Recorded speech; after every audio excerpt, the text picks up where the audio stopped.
All I'm saying is people that watched the last episode where he was bashing the film, people walked away thinking you can't get enough protein. And then they thought the quality's not good enough. And now we can get into that. Let's get into that. Let's get into that because this is the crux of it. Hey, this is Ryan of Happy Healthy Vegan. So this is my third video response to James Wilks and Chris Kresser fighting it out on Joe Rogan's podcast. And as promised, this episode here I'm making today is about protein quality because Chris was saying on Joe's podcast when he was all alone with Joe, didn't have anyone to debunk him. Chris was saying that protein quality is a huge issue for vegans getting the essential amino acids, especially if you're a vegan athlete. So let's jump right into James's response. So this is the joint position paper of the Academy of Nutrition and Dietetics, the Dietitians of Canada, and the American College of Sports Medicine. So this is for athletes, okay? Current data suggests that dietary protein intake necessary to support metabolic adaptation, repair, remodeling, and for protein turnover generally ranges from 1.2 to 2.0 grams per kilograms per day. So what James is doing here is showing the scientific consensus on the matter. He just showed 3 large organizations' positions, their joint statement about protein, and James cites another study here. Protein supplementation beyond a total daily protein intake of about 1.6 grams kilograms a day during RET. That's resistance exercise training. Provided no further benefit on gains in muscle mass or strength. And this chart? Yes. Okay, so you can see that. You can see as the chart goes up and then it flattens out, there was no further gains in fat-free mass, which is the y-axis.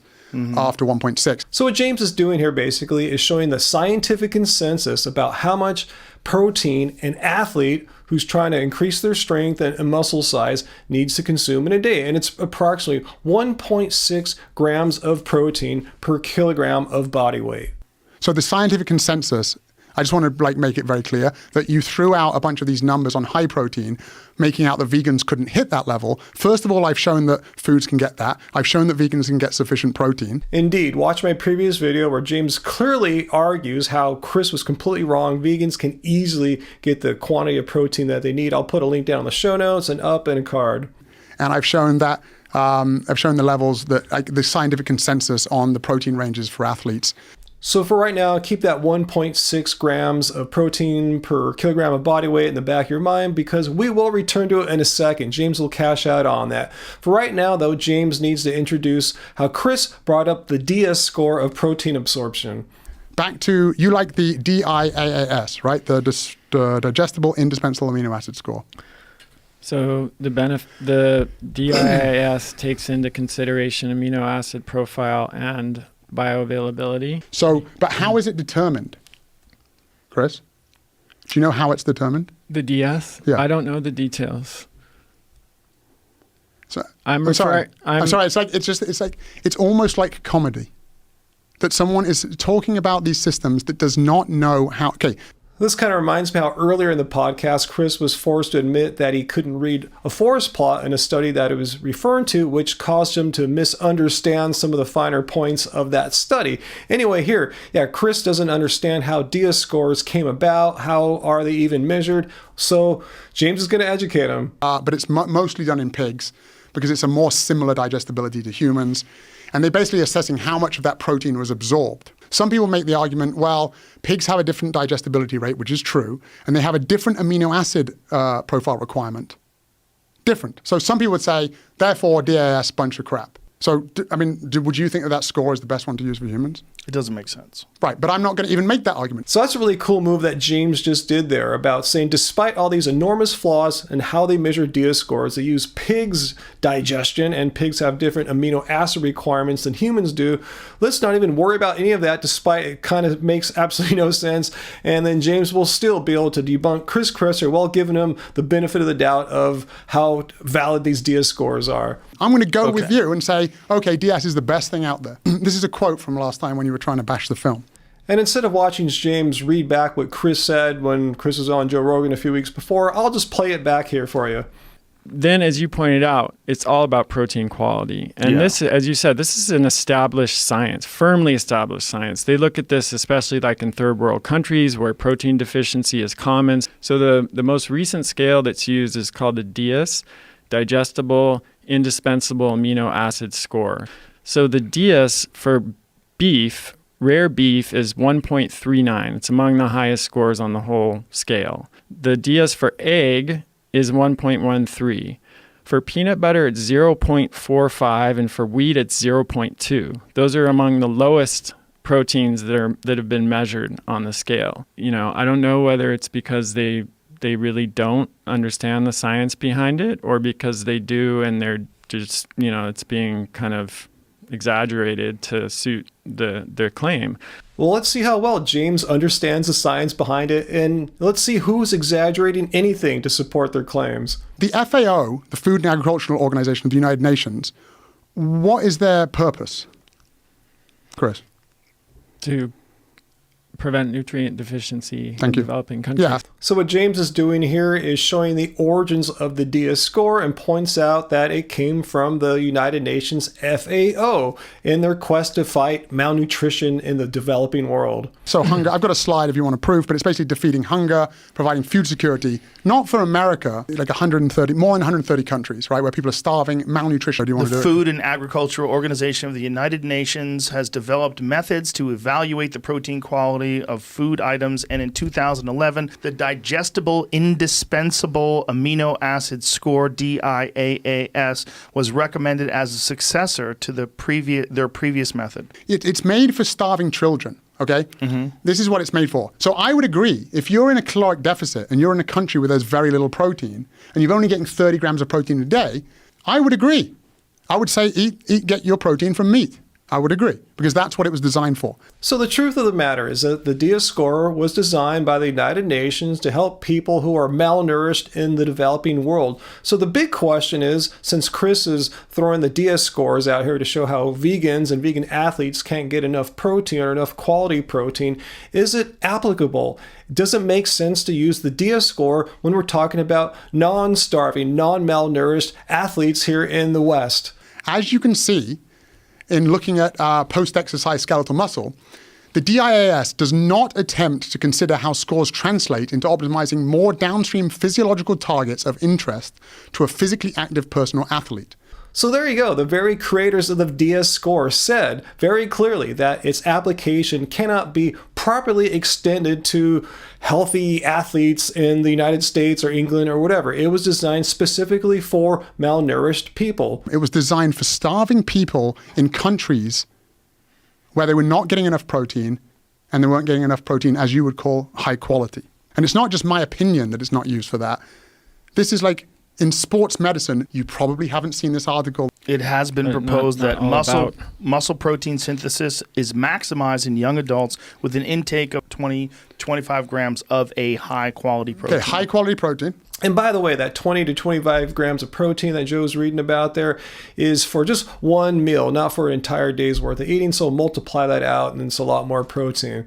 Next, I want to highlight an analogy that James brings up to show Joe Rogan using language he can understand, an analogy involving mixed martial arts and jujutsu to show what Chris is really up to here, being a little bit deceptive. So, by the way, just going back to your DS scoring, you're basically looking at like a rules for a jiu-jitsu tournament, like a gi jiu-jitsu tournament, and you're trying to apply them to MMA. So just because jiu-jitsu is involved in MMA, it doesn't mean that a scoring system for like IBJJF or whatever, that doesn't mean that that's the best scoring system for MMA, right?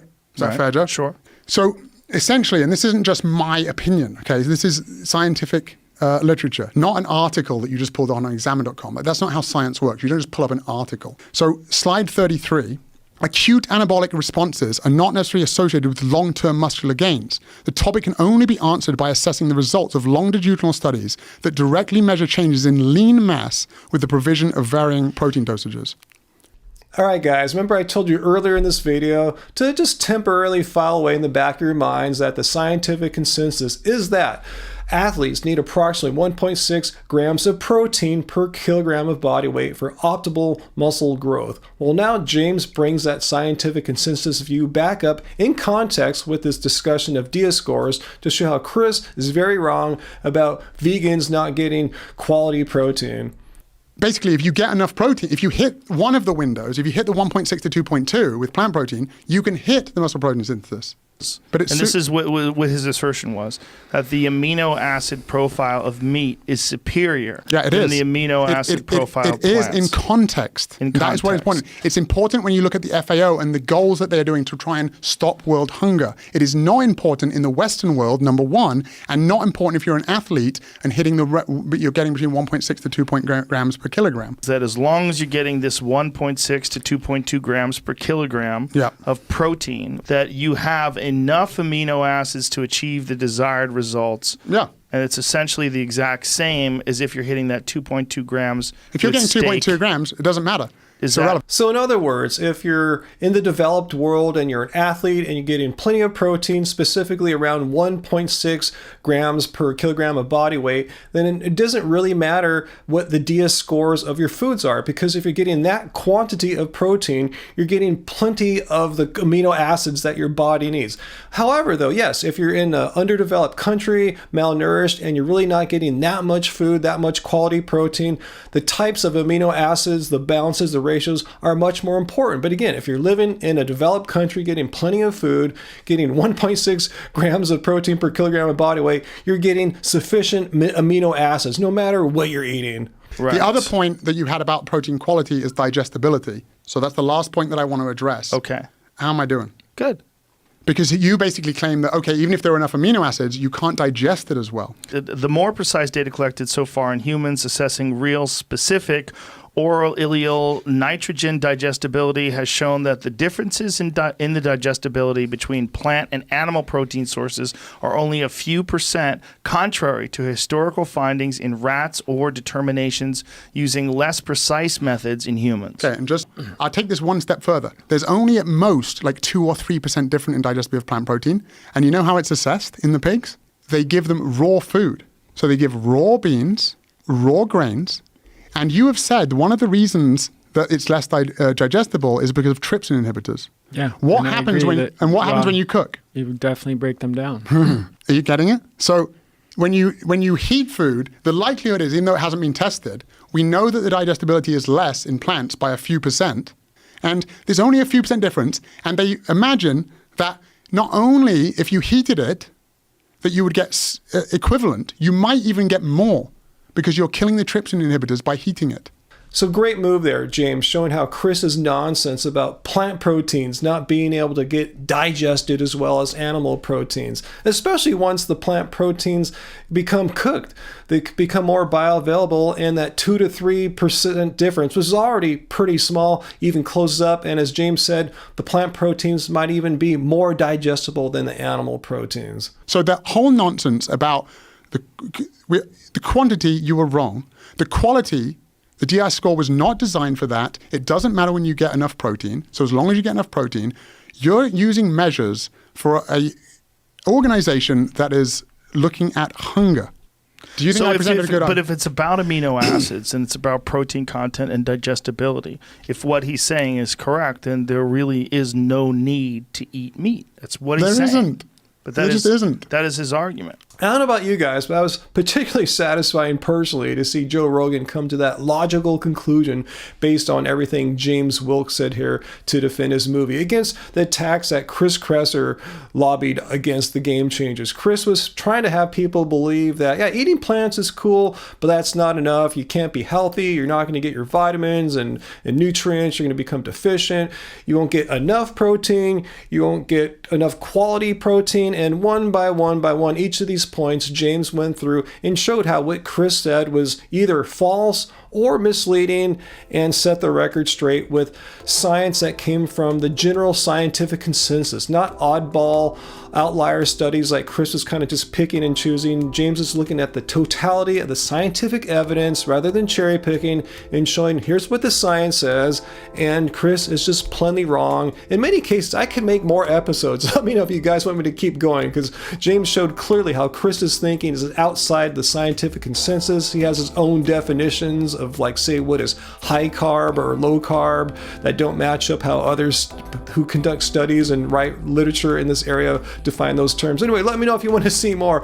I'll do more. Comment down below. Hit like if you like this video. Hit share to share it around. And until next time, guys, remember to vote vegan. Your mind again.